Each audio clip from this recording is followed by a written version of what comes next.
What's up YouTube, Dale here from Zephyr Wargames, and today I am bringing you a Rescue Ace profile. That's right, because all of the new support was common, it was very easy to pick up at this weekend sneak peek, so I thought it'd be good and well to show you the profile and how it works. I'll also show you a one card combo at the end of the video as well, which is absolutely insane for the deck. So with all of that out of the way, please smash that like button, hit that notification bell and subscribe so you don't miss out on any more upcoming content.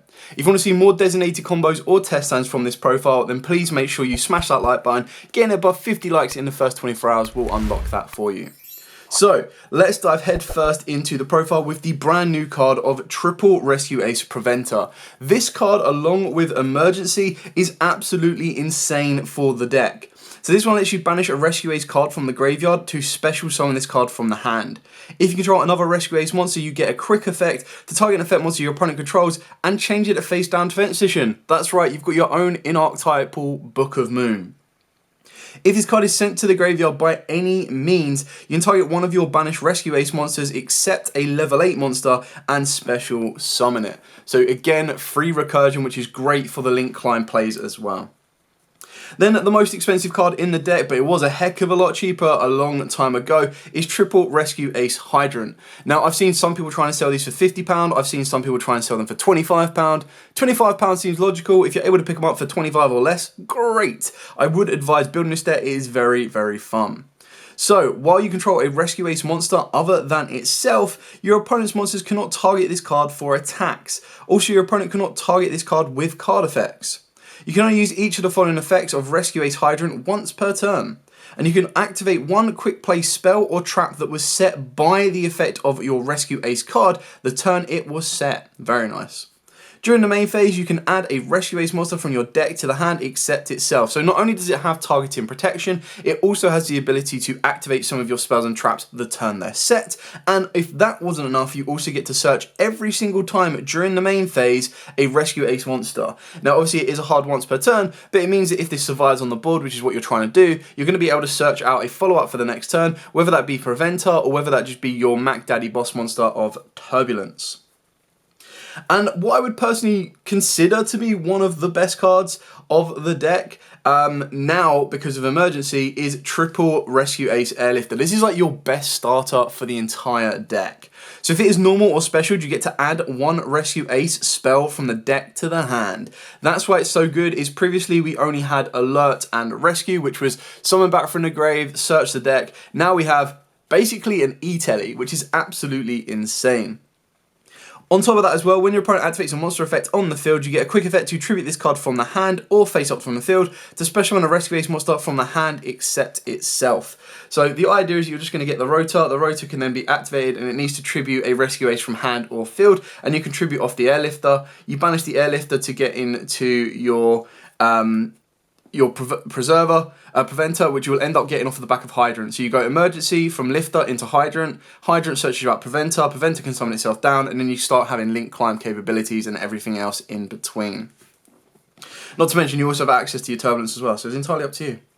And then we've got Triple Rescue Ace Impulse. So this one you don't really want to be normal summoning, it's more for its hand trap effect. So during your main phase, you can choose the one effect monster your opponent controls with the highest attack, your choice if tied, and neither player can activate that monster's effect on the field this turn. When your opponent activates a monster effect on the field, quick effect, you can tribute this card from the hand or face up from the field to special summon a Machine Rescue Ace monster from your deck. Now keep in mind, they do alternate from machines to warriors, so you do need to keep that in mind, especially when you're facing this, that they're bringing out the correct ones. And then obviously the Mac Daddy boss monster of the deck being Rescue Ace Turbulence. This card is insane. Set 4? Sure. So you can banish 2 Rescue Ace cards from the graveyard to special summon this card from the hand. During your main phase, you can set up to 4 Rescue Ace quick play spells or normal traps with different names directly from the deck. If another card or cards you control leaves the field by an opponent's card except during the damage step, you can target one card in the field and destroy it. So it's a 3k boss monster that can also set you up all of your spells and traps, and you can recycle those spells and traps a little bit later on. Then for the last of the one-offs, we do play the one Fire Engine. So if a Rescue Ace monster or monsters is normal or special to your field except itself, you can special summon this card from the hand. If a monster or monsters is special summoned to your opponent's field except during damage step, you can special summon one level 4 or lower Rescue Ace monster from your hand, deck, or graveyard. So the idea behind this is as long as you summon down Hydrant, for example, you get to special summon down this, and then it means when you want to use Hydrant's effect to search, it can't be targeted, which means Imperm Veiler, get out of here. We've then of course got the one Rescue Ace Monitor. So if it's normal or special, you get to add a Rescue Ace trap from the deck to the hand. It's not ideal, but it can help you out in some situations. Mainly what you're going to be looking for is when your opponent activates a monster effect on the field. Quick effect, you get to tribute this card from the hand or face up on the field, target a Rescue Ace monster in the graveyard, accept itself, and special summon it. So it's a way to kind of loop back Hydrant, loop back Turbulence, you name it. And the last monster is, of course, Fire Attacker. So if a Rescue Ace monster is normal or specialed, again, quite like Fire Engine, it will give you that ability to kind of chain block. You can special summon this card from the hand. And then if a card or cards is added from your opponent's hand, except by drawing them, very easy in this day and age with drawing Lockbird cards in the main deck, you can draw 2 cards and then discard 1. So you get a nice bit of draw capabilities, and then you can also float into something like a draw on Lockbird after the fact. Moving on to the Rescue Ace spells, we are maxing out on Emergency. This is another card that I would really hope gets a rarity upgrade in the future. It's always treated as a Rescue Ace card. Special summon 1 Rescue Ace monster from your deck in defense, then tribute 1 Rescue Ace monster from your hand or field. During your main phase, you can banish this card from the graveyard to target a Rescue Ace trap in the graveyard and set it. So basically, what's really kind of cool about this is, let's say you go Airlifter, search this, activate this, get rid of Airlifter, summon out Hydrant. Hydrant could then, in theory, get you to your Turbulence or anything like that. But if you maintain this in the graveyard, what I'm trying to get at is when you use your Hydrant's effect to activate one of your traps that is set along your back row that exact same turn, you could then use Emergency to banish it and then reset it. So you're basically gaining max advantage. Then for the one-offs, we are playing the 1 Rescue, the 1 Alert, and the 1 HQ. So the Rescue is you target a Rescue Ace in the graveyard, or if you control Hydrant, you gain an additional effect to target 1 monster in your opponent's graveyard instead, and special summon it to your field. Nice, so I can steal one of my opponent's boss monsters. Then of course you do have Alert, add 1 Rescue Ace monster from your graveyard to the hand, or if you control Hydrant, you can actually add a Rescue Ace from the deck to the hand instead. HQ is while your opponent controls a monster, all Rescue Ace monsters you control gain 500 attack and defense. During your main phase, you can normal summon 1 Rescue Ace monster in addition to your normal summon offset, and you can only gain this effect once per turn. If that wasn't enough, you also have once per turn target 4, specifically 4 of your Rescue Ace cards that are banished and or in your graveyard, shuffle them into deck and draw 1 card. Then for the trap cards, we are playing the 1 Extinguish and the 1 Contain. So Extinguish is if you control a Rescue Ace monster, again, target an effect monster your opponent controls, destroy it. Then if you currently control Rescue Ace Hydrant, your opponent cannot activate the effects of that destroyed monster or of monsters with its same original name this turn. So basically, destroy a Unicorn, destroy a Fenrir, anything like that. They then can't use their Banish effect, they then can't use ripping at your extra deck and everything like that. Contain, again, all of these are always treated as Rescue Ace cards, which is why they're settable off of Turbulence. If you control a Rescue Ace monster, target an effect monster your opponent controls, this turn that effect monster cannot attack and its effects are negated. If you control Rescue Ace Hydrant at resolution of this effect, that monster also cannot be used as material for a Fusion, Synchro, XYZ, or Link this turn. Complete lockdown.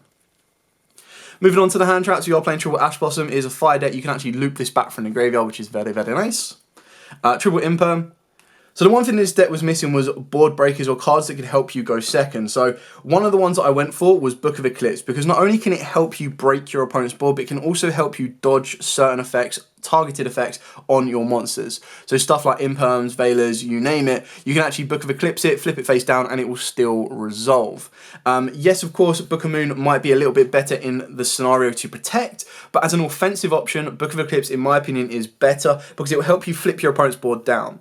The only difference is you will need to be able to break that board, otherwise you're going to give your opponent free advantage.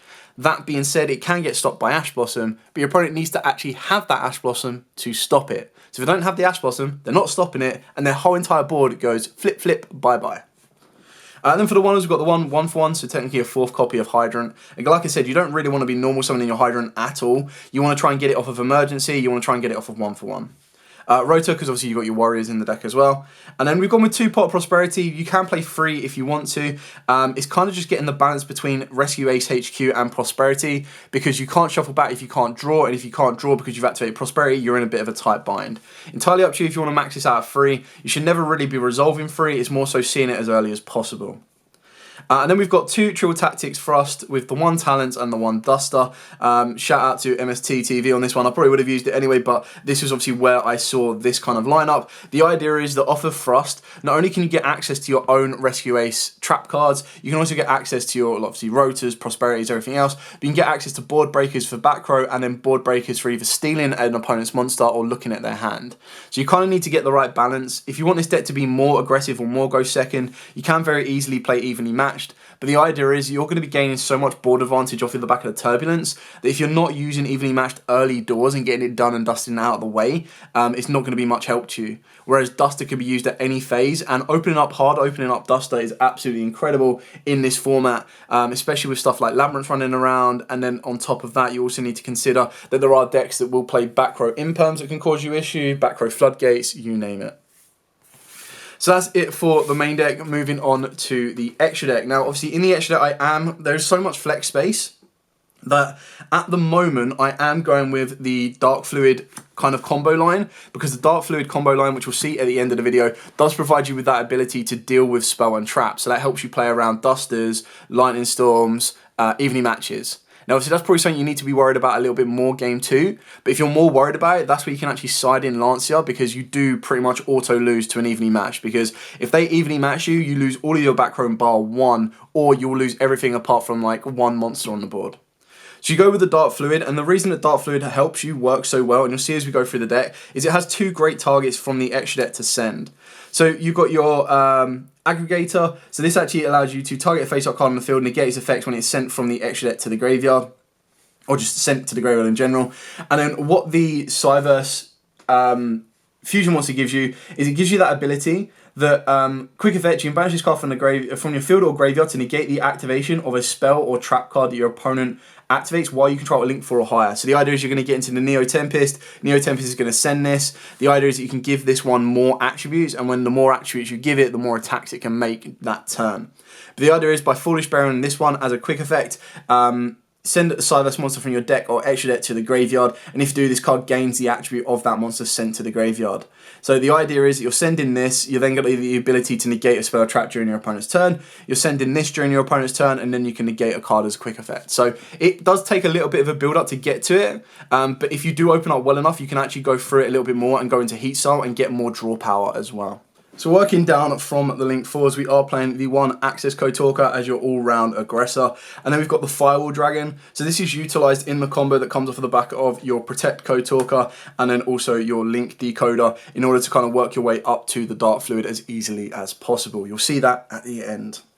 And then, of course, we are playing the 1 Decode Talker Heat Soul, followed up by a Reapodonkus and a Salamangreat Sunlight Wolf. I know a lot of you will be like, what? Why are you playing Wolf? Well, Wolf is generic linked to fire, and then if a monster is normal or special to a zone it points to, you get to add a fire monster from the graveyard to your hand, so you can recycle your Rescue Aces and also recycle that Ash Blossom. The penultimate Link 2 we have is the 1 Heater, the Fire Charmer, because Mirror Match, gonna be great. If not, just bring back an Ash, Link Climb into a Heat Leo, draw cards, you name it. And then probably the best Link 2 in this deck is the Proxy F Magician. This card is absolutely insane. So it's generic, it just requires 2 effect monsters, but it's also Cyverse. And the reason this is so important is during your main phase, you can fusion summon a fusion monster from your extra deck using monsters from your field as fusion material. If a fusion monster or monsters is fusion summoned to a zone this card points to, you can special summon 1 monster with 1,000 or less attack in your hand. So this can get you back a recycled Hydrant from your hand back to the board, and it will be able to get you into a Mud Dragon, which you're constantly going to be changing the attribute to fire, meaning all of your monsters are going to be untargetable. Really, really nice. And then, of course, we've got the 1 Almirage as the quick normal summon, tag out into a Cyverse kind of play as well. And on top of that, you also have the ability of Link Karibo. So you've got your defensive option, you've got a different attribute if you need it, you've got direct fire if you're playing under a Gozen, which I would highly advise putting in the side deck. You're kind of covering all the bases. Now, like I said, because we're playing Prosperity, the extra deck is like completely flexible and fluid. The only direct route that I've kind of locked myself into with this particular build is, of course, the Dark Fluid kind of combo and everything else you need. You can change it up and personalize it to what you feel works the best. I know a couple of people are cutting the Tempest engine. Absolutely fine, because it does take up a very direct routed combo and it does take up a lot of space in the extra deck. It just comes down to what other engines or what other options you would like to play. So that's it for the profile. Now what I'm going to do is I'm going to take you through the 1 card combo of the deck, and then I'll also, in a separate video, show you all the combined combos as well. So let me show you that now. Here is the one card insane combo. This gets you so much advantage. It gives you the negate, it gives you the set 4, it also gives you the ability to bring back your hydrant. So let's get into it. So we're going to start off by normal summoning Airlifter. This is now why I rate this card so highly, and I really hope this gets a rarity upgrade as well in the future. So this one's going to add you Emergency. You're going to activate the Emergency to special summon a Rescue Ace monster from the deck in defense, and that's going to be your Hydrant. You resolve by tributing off the Airlifter, and then you activate the Hydrant's effect to search you out a Turbulence. Funnily enough, we now have 2 Rescue Ace cards in the graveyard, so you banish those and summon down your Turbulence. You can then use Turbulence's effect to set 4. We're going to go for Contain, Rescue, Extinguish, and Alert. Now, because we control Hydrant and these are all set via a Rescue Ace card effect, we can actually activate one of these this turn, and the most important one you want to go for is Alert. So you're going to activate Alert, and obviously because we control Hydrant, we get the additional effect. So rather than being able to add a Rescue Ace from the graveyard to the hand, we can actually add from the deck to the hand, and we're going to be going straight into the brand new Preventer. This then puts Alert in the graveyard. You could summon down the Preventer now if you want to, but we're going to save it a little bit longer just to turn Hydrant into your Linkuriboh. Then activate Preventer, specifically banishing your Alert. Do not banish the Hydrant, you will need that later on. Summon down the Preventer, and then what you want to do is you want to lose the Linkuriboh and the Preventer to go into a Reaperdonkus. This will then allow you to trigger the Preventer's effect. You could technically, if you banish the Hydrant, bring the Hydrant back, but you want to gain as much monster advantage going forward as possible, so we're going to bring back Airlifter. Make sure it goes to the zone that Reaperdonkus points to, which is very, very important, because what you're going to want to do here is you're going to use Reaperdonkus to turn this into a Cyverse. You're then going to link this off and go into your link decoder. And then what you're going to do here is you want to link your decoder with your Reaperdonkus and go into your Protect Code Talker. In doing so, you've got to remember that Link Decoder has an amazing effect that if it's sent to the graveyard as material for a Cyverse Link monster in general with 2300 or more original attack, you get to special summon this card back, but banish it when it leaves the field. That's what makes this so crazy, because you also have the ability to float the Protect Code Talker back from the graveyard as well. It's mental. So what you're going to want to do here is you're going to want to use your Protect Code Talker and your Turbulence, and you're going to want to go into a Firewall Dragon. I'm just going to move it over to the other side so we're completely clear on this zone here. If that wasn't enough, you then get the ability of being able to go Protect Code Talker. So this one has the ability that if you control a Firewall Link monster, quick effect, you banish Link monsters from your graveyard whose combined ranks equal up to 3 and special summon it back from the graveyard but banish it when it leaves the field. So you've got your Reaperdonkus as a 2 and you've got your Linkuriboh as the 1 to summon it back to the zone that Firewall points to. Now the best thing about this is because Firewall is now technically co-linked, you have the ability to quick effect target monsters on the field and or graveyard up to number of monsters co-linked to it and return them to the hand. So this is the best thing about that, is you get to add back any of your cards from the graveyard, and considering we've already seen what Airlifter can do on its own, we're going to bring this back. Leave Hydrant in the graveyard because you will be able to summon it back during your opponent's turn. Then what you want to do is you want to use it as a Link 1, Link 3, and a Link 1, making a Link 5. So all of those go into your Fluid Dragon. This now has the ability that you can negate any monster effect activated by your opponent during the battle phase. But you also have the quick effect to send a Cyverse monster from your deck or extra deck to the graveyard. And if you do, it gains that attribute of that monster sent to the graveyard.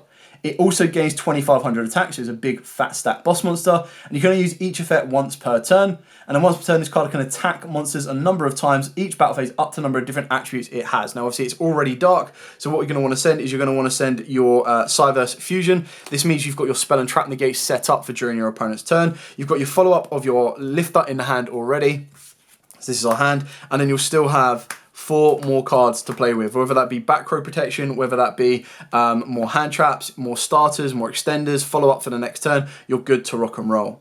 So then what you do is you pass your opponent, and then during the draw phase you want to activate the Rescue. Rescue will then let you target a Rescue Ace monster in the graveyard, and that's going to be your Hydrant, and you're going to summon the Hydrant back. Now what this is going to do is this is going to make sure that both of your Extinguish and Contain will gain their additional effects because you control Hydrant. If that wasn't enough, when your opponent activates a monster effect, you can activate Tempest and send the Aggregator to the graveyard, and this will then allow you to negate as well. On top of that, you still have the ability to banish this from the graveyard to negate. You could look at other Cyverse monsters as well if you want to, so your stuff like the Agnistas are very, very good for this, mainly the Pegasus, but then you're pretty much set ready to go because you've got a negate off of the back of the Tempest, you've got the ability to destroy and negate with Contain and Extinguish as well, still have the full follow-up, and you'll get the additional effects, they can't be used as material, and then you're basically stopping your opponent doing a lot of things. Keeping in mind that once we start again, you go Airlifter, you go Emergency, you do everything else that you need to, building all your way back up to a Turbulence. Heck, you can even go directly into the Field Spell. The Field Spell can then recycle all of these that you've got, your Extinguish, your Contain, your Alert, and your Emergency, everything like that. Put them back into deck, draw one more card, and you're good to rock and roll with a 5,500 boss monster, if not higher, because you've sent the Agitator. So this will actually be an 8,000 attack boss monster, and you're good to just go. Now, I'm not sure how it works on the kind of like the rules, that technically it's a dark and it's still gaining the dark effect, but it seems to be working everywhere else. So unless told otherwise, that's what we're going to be rocking and rolling with. So that was it for the combo. Very straightforward, very direct, very, very fun deck. Very powerful now thanks to 2 brand new cards.